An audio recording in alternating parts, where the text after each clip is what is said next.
नमस्ते दोस्तों, आपका हमारे YouTube चैनल नॉलेज स्टोरीज में एक बार फिर हार्दिक स्वागत है।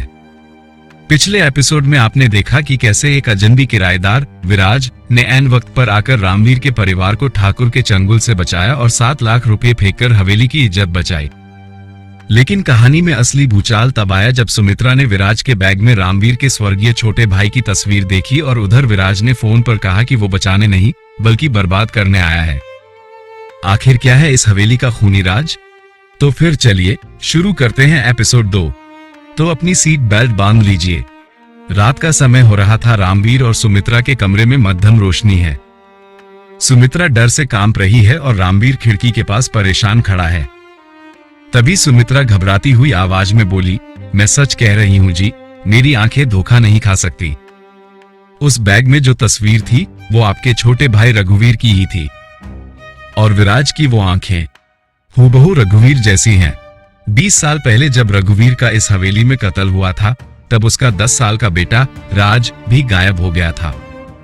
कहीं ये विराज ही तो नहीं? तभी रामवीर गुस्से और डर के मिले जुले लहजे में हुक्का एक तरफ रखते हुए बोले, चुप रहो सुमित्रा, कुछ भी बिना सोचे समझे मत बोला करो।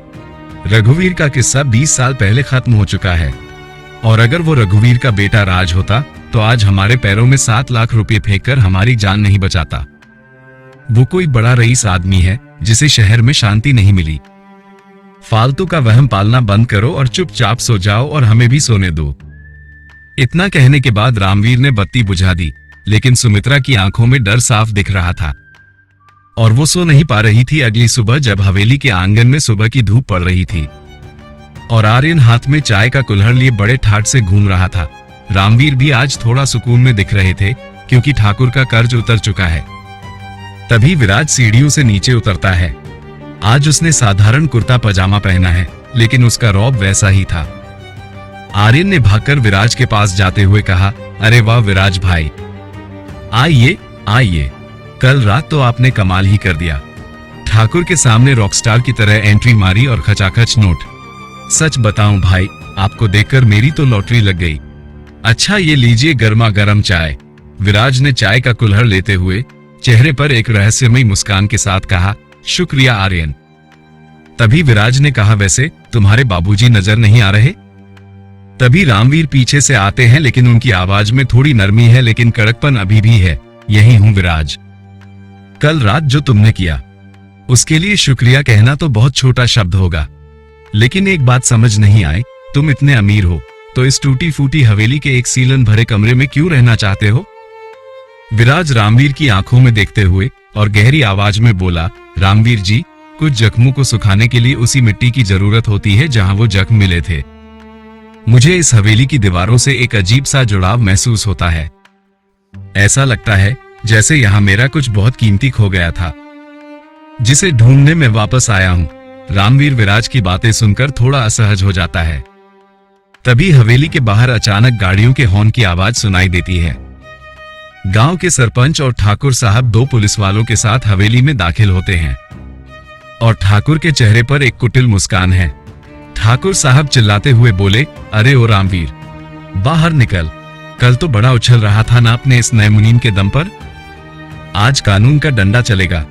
तभी रामवीर बाहर आते हुए बोले, ठाकुर, कल रात ही तुम्हारा पाई पाई चुकता कर दिया हो, अब पुलिस लेकर क्यों आए हो यहाँ? सरपंच ने गंभीर आवाज में कहा, रामवीर सिंह, ठाकुर ने पुलिस में शिकायत दर्ज कराई है कि कल रात इस अजनबी लड़के ने ठाकुर को जान से मारने की धमकी दी और इसके पास जो लाखों रुपए नकद हैं वो काले धन के या चोरी के हो सकते हैं। पुलिस इस लड़के की तलाशी लेना चाहती है और इसके कागजात देखना चाहती है। तभी इंस्पेक्टर आगे बढ़ते हुए बोले, ए लड़के, अपना नाम बता और वो बैग कहाँ है जिसमें से कल रात नोट निकाले थे? हमें शक है कि तू कोई भागा हुआ मुजरिम है। इतना कहने के बाद सुमित्रा और आर्यन डर जाते हैं। सुमित्रा को लगता है कि अब विराज का राज खुल जाएगा, लेकिन विराज बिल्कुल शांत खड़ा रहता है। वो जेब से अपना फोन निकालता है और एक नंबर डायल करके इंस्पेक्टर की तरफ बढ़ा देता है। विराज ठंडे लहजे में बोला, लीजिए इंस्पेक्टर साहब, आपके सीनियर सिटी एसपी साहब लाइन पर हैं, उनसे बात कर लीजिए। इंस्पेक्टर हैरान होकर फोन कान पर लगाता है। जैसे ही वो सामने वाले की आवाज सुनता है उसके चेहरे का रंग उड़ जाता है। वो सीधा सावधान की मुद्रा में आ जाता है और इंस्पेक्टर कांपती आवाज में बोला, जी सर, जी मुझे नहीं पता था, माफी चाहता हूं सर। Yes sir. इसके बाद इंस्पेक्टर फोन काटता है और विराज को सैल्यूट ठोकता है। ठाकुर और सरपंच ये देखकर सन्न रह जाते हैं। इंस्पेक्टर ठाकुर से गुस्से में बोले, ठाकुर, अपनी झूठी शिकायत अपने पास रखो। अगर दोबारा इस हवेली के आसपास भी दिखे तो हवालात में सड़वा दूंगा। चलो यहां से। पुलिस वाले ठाकुर और सरपंच को धक्के मारकर बाहर ले जाते हैं। ठाकुर जाते जाते विराज को गुस्से से घूरता है। तभी आर्यन ने ताली बजाते हुए कहा, वाह विराज भाई, आप तो सीधे एसपी साहब के भी बॉस निकले। क्या बात है, मजा ही आ गया। शाम का समय हो रहा था। विराज खिड़की के पास खड़ा था। तभी अचानक कमरे का दरवाजा खुलता है और सुमित्रा अंदर आती है। उसके हाथ में पानी का गिलास है। विराज पीछे मुड़ता है। सुमित्रा कांपती हुई आवाज में बोली, विराज, मैं तुम्हारे लिए पानी लाई थी, पर क्या मैं तुमसे एक बात पूछूं? विराज ने कहा, पूछिए माँ जी, हिचकिचाइए मत, आराम से पूछिए। सुमित्रा सीधे उसकी आंखों में देखते हुए बोली, कल रात मैंने तुम्हारे बैग में रघुवीर की तस्वीर देखी थी। तुम रघुवीर को कैसे जानते हो? और तुम्हारी पीठ पर वो गुनहगार का निशान, वो क्या है? तभी विराज की आंखें अचानक लाल हो जाती हैं। कमरे का माहौल एकदम भारी हो जाता है। वो सुमित्रा के करीब आता है। विराज ने धीमी लेकिन खौफनाक आवाज में कहा, माँ जी, कुछ सवाल ऐसे होते हैं जिनके जवाब अगर वक्त से पहले मिल जाएं, तो इंसान जिंदा रहने के काबिल नहीं बचता। बस इतना समझ लीजिए कि इस हवेली का इतिहास जितना पुराना है, उसका हिसाब उतना ही खूनी होने वाला है। आप एक अच्छी माँ हैं, इसलिए इस खेल से दूर रहिए। सुमित्रा डर के मारे पानी का गिलास हाथ से गिरा देती है और कमरे से भाग जाती है। विराज उस गिरे हुए पानी में अपनी परछाई देखता है। अब रात का समय हो चुका था। हवेली के पीछे एक खंडहर था। रात का गहरा सन्नाटा छाया हुआ था। विराज हाथ में एक टॉर्च लेकर हवेली के पिछले हिस्से में बने एक पुराने बंद पड़े तहखाने के दरवाजे के पास पहुंचता है। दरवाजे पर एक बड़ा सा ताला लटका है जिस पर धूल जमी हुई थी। विराज खुद से बुदबुदाते हुए बोला, यही वो जगह है बाबूजी, जहां 20 साल पहले आपके सगे भाई रामवीर सिंह ने जायदाद के लिए आपकी बलि चढ़ा दी थी और झूठी कहानी गढ़ दी कि आपको डाकुओं ने मारा। रामवीर ने मेरी पीठ पर जलते लोहे से गुनहगार लिखवाकर मुझे अनाथ आश्रम फेंक दिया था। वो समझता है कि राज मर गया। विराज अपनी जेब से एक पुरानी चाबी निकालता है और वो ताला खोल देता है। जैसे ही दरवाजा खुलता है, अंदर से चमगादड़ उड़ते हैं।